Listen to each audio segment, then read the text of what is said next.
the 17th of October, 2019. All indications.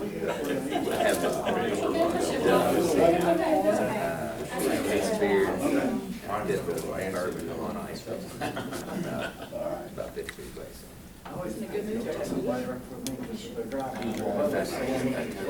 You got beer?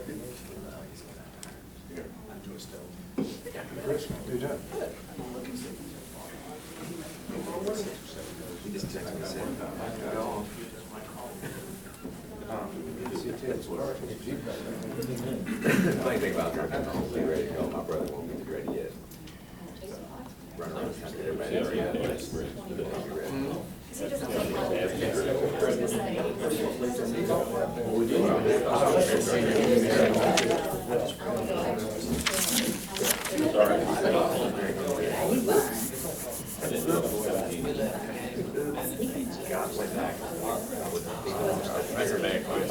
Kelly just texted you, I don't know how to get in touch with you.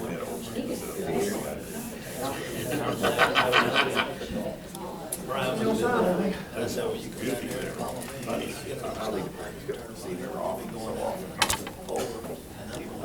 it's just like meeting. Maybe you get your right time to which is for sale. It's exactly, she says it a lot. All right. Good morning, everyone. Welcome to our meeting. We'll start with our prayer and pledge. So let's pray. Before we come to you today, we thank you for this great community that we live in. We ask that you would continue to bless it.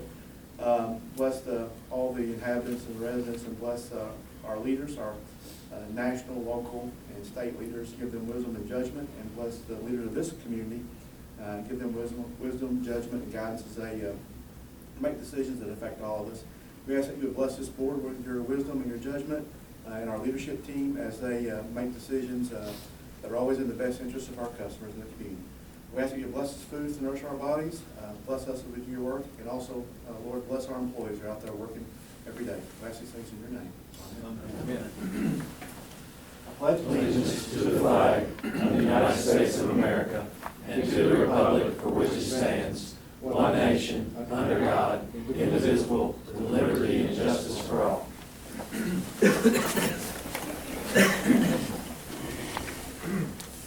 So this morning we do have employee recognition. Mr. Dan Goodwin, 20 years of valuable service. Let me read you his bio here real quick. And I'm not going to tell you all the stories that I actually know. That's retirement. We'll save it. So Dan served in the Navy. Another 20 years from that. So Dan served in the Navy for 8 years, through 88 through 96, including service in the first Gulf War. Has 3 daughters. Lauren, a sophomore at Northern Kentucky University. Natalie, a senior at Owensboro Catholic. And Megan, a junior at Owensboro Catholic. He has coached local soccer teams for 10 years and is currently assistant coach for the Owensboro Catholic girls soccer team. He started at Elmer Smith in 1999, promoted to Comtech in 2006, and network administrator in 2015. And the guy that hired him made a really good decision. All right, now we gotta get close.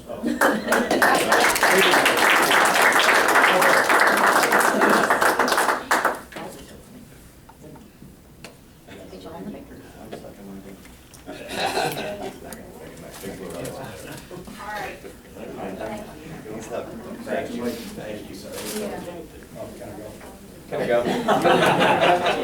Let's start talking about toolboxes. Don't forget your teeth.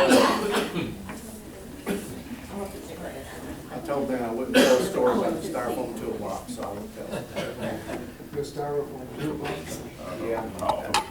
Back in the plant, This he is would, called hypothesis. he would You know, walk- when you say I couldn't mention something. then you mentioned, and he would walk around with a cup of coffee, because the power plant run on coffee. And Stan and I were in control room one day, he walks through with his coffee, and Stan said, "There goes Dan with his styrofoam toolbox."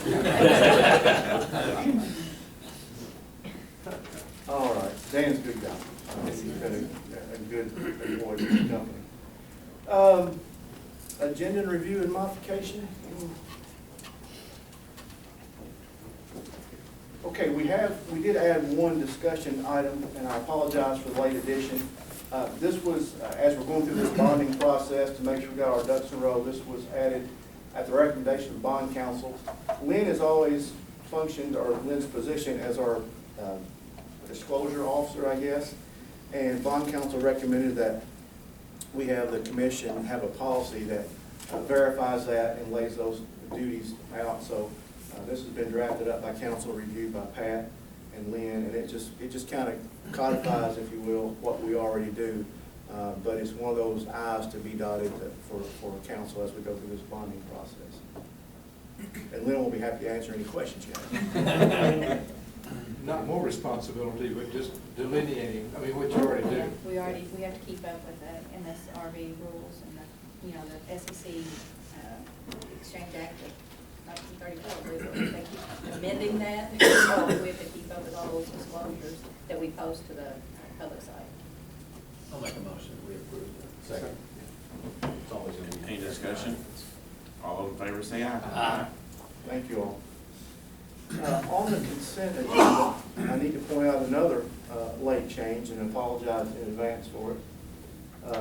On the D&F with method of procurement, we noticed that on the benefits advisor D&F, when we go out and get quotes for that, we had quoted the wrong KRS on that, and we've corrected that. It's going to be, we do get competitive quotes, and Michael and his group do go out and get quotes, but it's actually through under the procurement statutes, the non-competitive negotiation, and we had it originally under competitive negotiations. We corrected that on that particular D&F and just got it posted this morning. So I apologize again, but we didn't catch it, and we felt like we need to go ahead and get that moving, so we went ahead and updated that one this morning.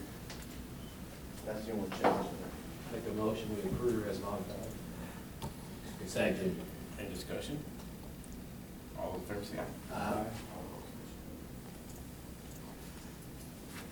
I have a slight question to this point though.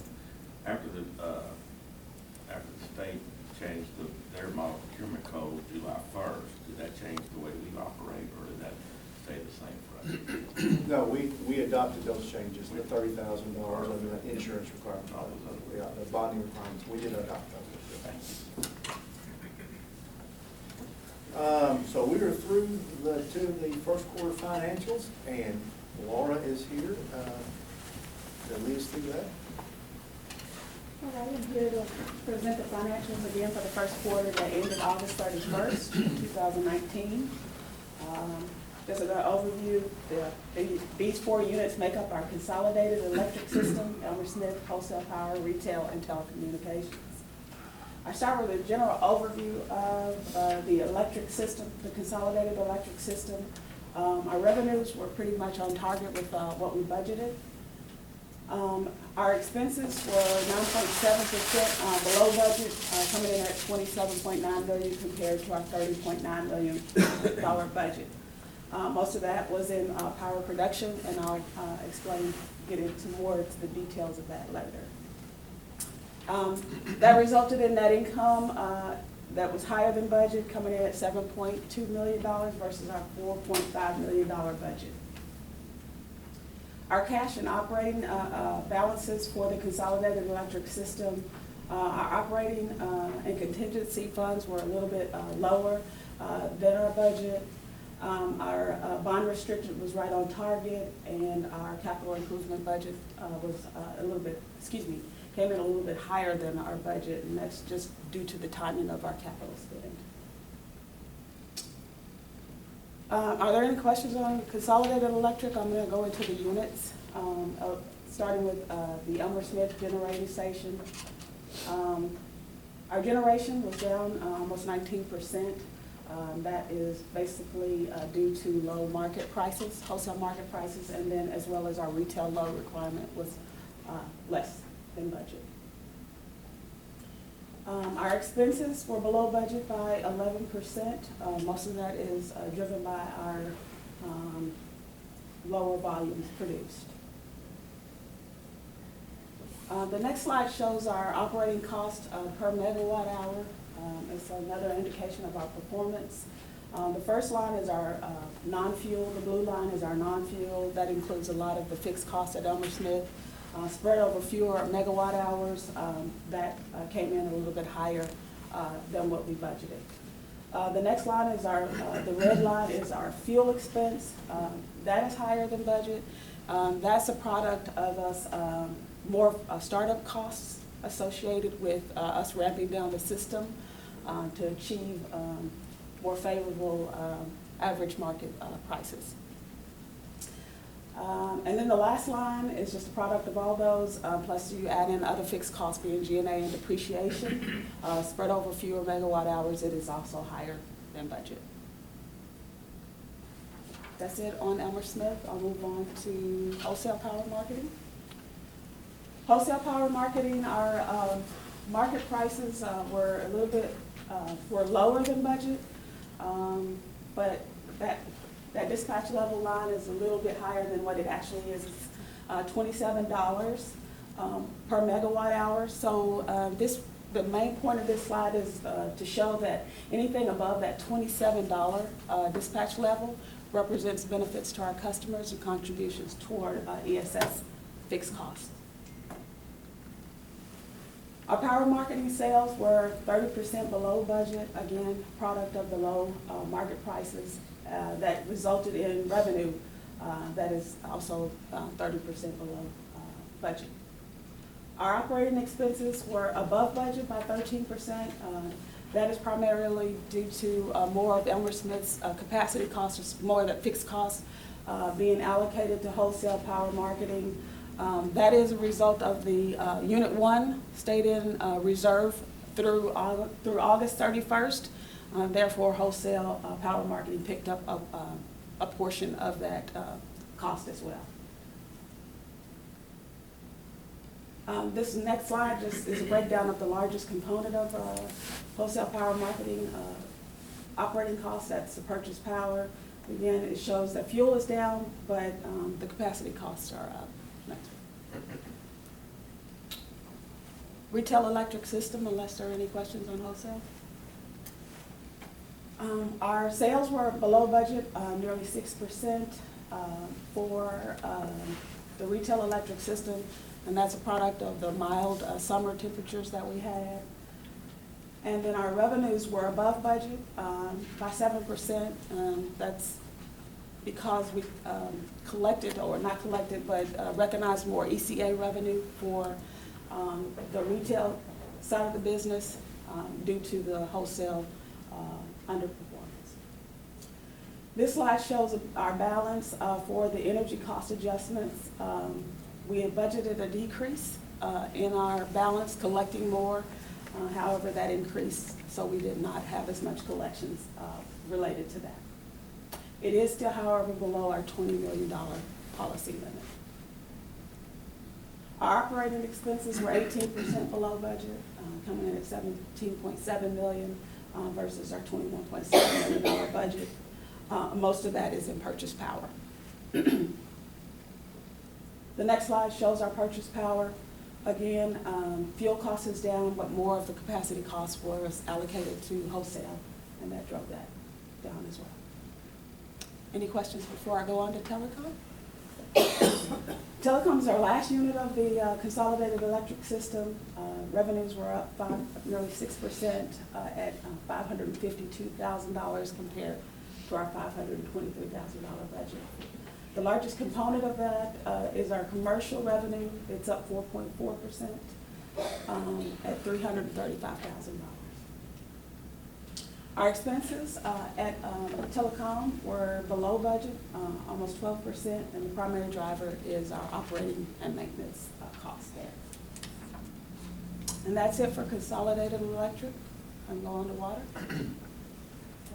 Water system, our sales were below budget by 3.3%, and our revenues were below budget by 1%.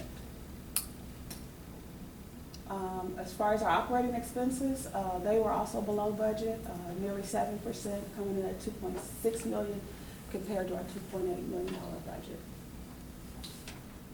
Similar to the electric side, we show operating expense per unit. This is per 1,000 gallons.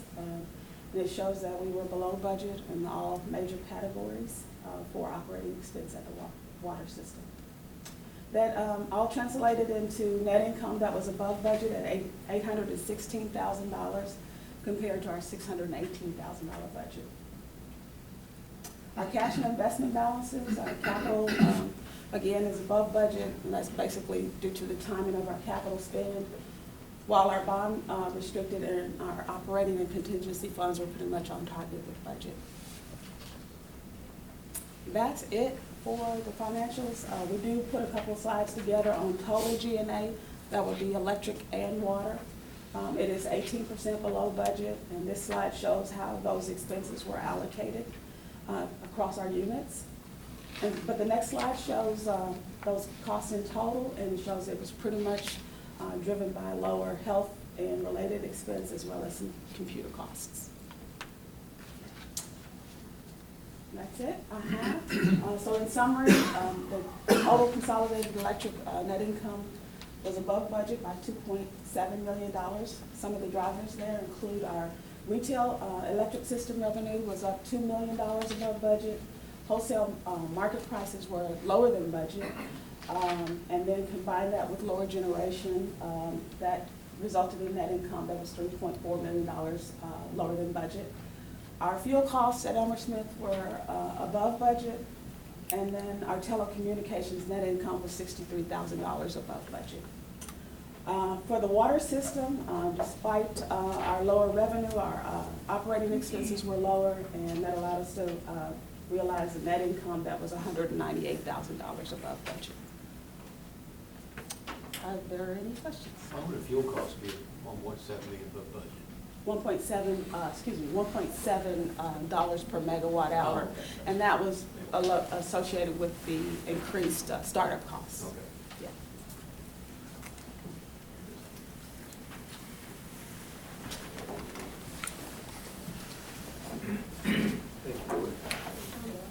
Thank you, Laura. Good job. As Laura said, the bottom line is revenues are down a bit, but expenses were down more, so through August. General manager highlights. Looking at September, September was as I think everybody knows, a very warm month, about 5 degrees above normal in Owensboro. And we only had measured a 0.06 inches of precipitation, which we're usually about 3.4 inches. So that was quite a bit below average. So it was a very warm, dry month. For the month of September, city load megawatts are about 10% better than budget. Wholesale sales were still under budget. Prices were up somewhat due to the weather, but still below our budgeting. Laura, the same story that she showed for through August held for September, although it was a little better. Units ran, or the units, I keep running 2 units, but Unit 2 ran very well for the month, had no outages. It was available to generate the megawatts, just prices didn't support a lot of generation, but did generate a little bit above budget for the month. And then just the Energy Information Agency, they do a forecast, an outlook, and they are, for the calendar 2019, they're expecting coal generation to fall about 15% over last year.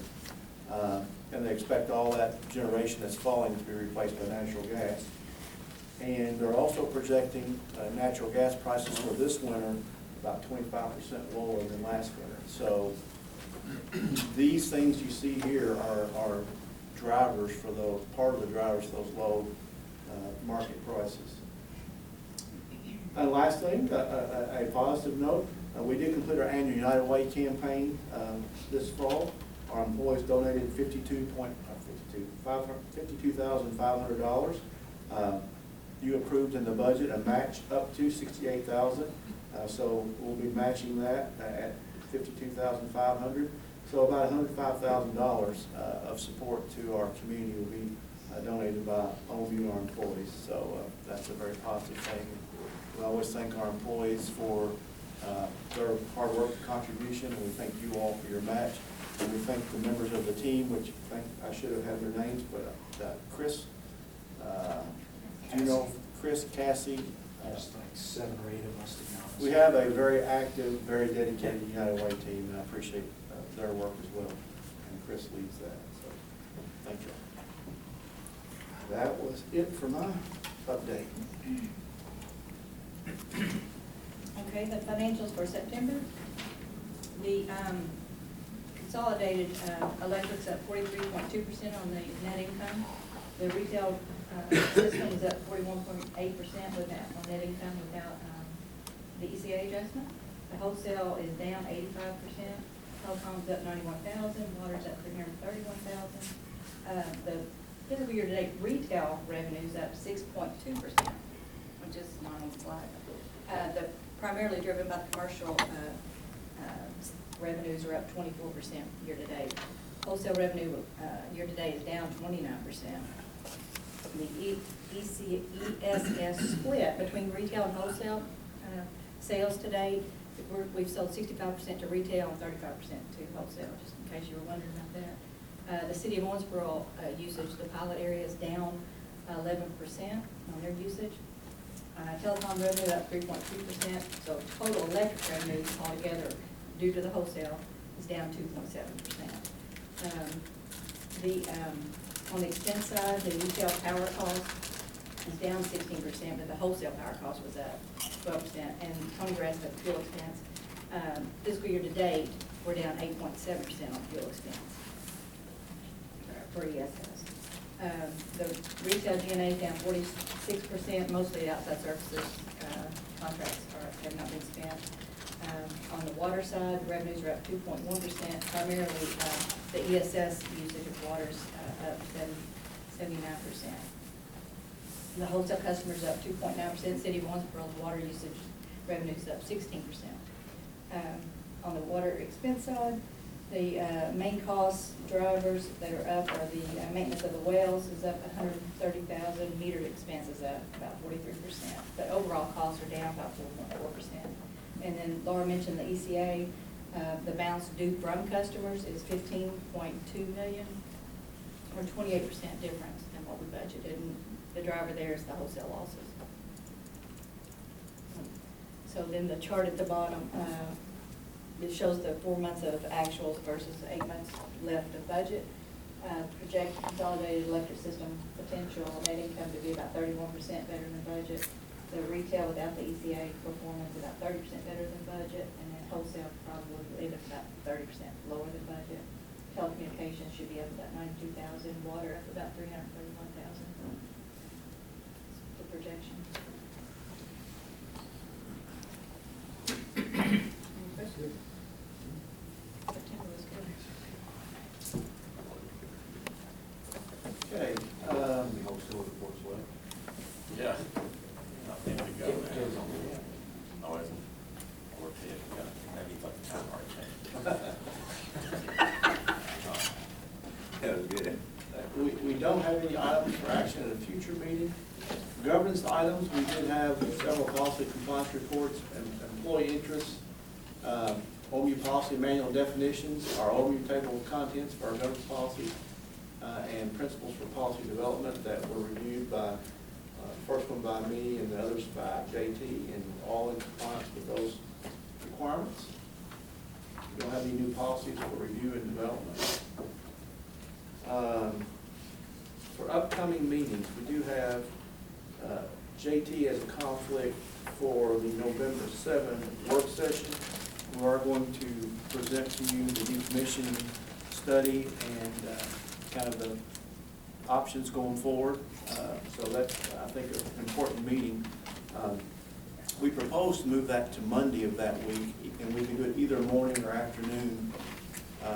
If you did want to do it at the regular time, we're flexible. But so just let Brittany know if you can do it on Monday, which is the 4th. November 4th. If not, then you're available Tuesday or Wednesday, but not Thursday and Friday. That's right. Yeah, after the election, the pension board is ramping up. We're gonna meet the 7th and 12th. You lucky dog. I'll be down there, frankly, like. But we would like to have everybody available for that decommissioning presentation. Is that a study we did in-house, or is that an outside study? it's a really good product. I went over it with them yesterday. Burns and McDonald did we contracted with them to do the study initially. Then they took their study, and of course they know the plant, so then they went and refined the numbers and put a lot of detail around it, hung some meat on its bones. So we've got a good study and a good presentation to show you. And we've got cost estimates for different things that we may want to do with respect to decommissioning the plant. That's the whole plant, not just number two, but the whole plant. That's Elmer Smith. The whole plant, yeah. What was the time they're proposed for that Monday meeting? We said either in the morning or after lunch. It could be, if you have a conflict, let Brittany know, we'll schedule around. We would, 11 would be, or 11:30 would be our Normal time, if. normal time. There's a reason. Oh, that's right, Yeah. you're right. So We've it's- got a bond call at 11, so it needs to be either Like 8, 8:30. 8:30 or 1:30. Yeah, Was- for the two times. Just let Brittany know. Yeah, I forgot about that bond. And that's, we can't not do that. As long as you say you're okay. Yeah, I sent her. a link Yes. today. Okay. So you let us know what time. Thank you. We really just need to get Ted. Yeah, yes, and then make sure that, I'll check. I assume everybody on this side of the table, that's good. So it looks like it'll probably be Monday. Yes, sir. Yes, sir. And then, as you know, we did change the date of the board meeting. It'll be on November 9th. The regular board meeting will not be a special board meeting, but it'll be on the 19th. But that'll be at 11:30. Same time. Same time, Yeah. the regular time. And a couple, while we're talking about dates, a couple of things I want to remind you of.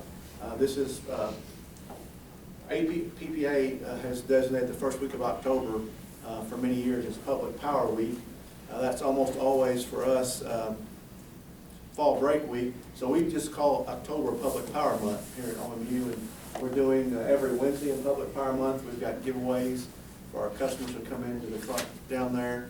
And then next week, Monday and Tuesday, we'll be doing presentations, what's been termed by previous general managers, State of the Utility presentation for, on Monday, we'll be doing for local leaders and large customer representatives at, what time is it? 11:30.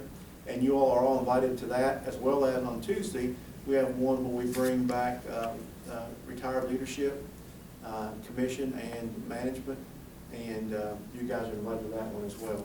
So just let Sonia know, and they'll both be at 11:30 at the TDC in the meeting room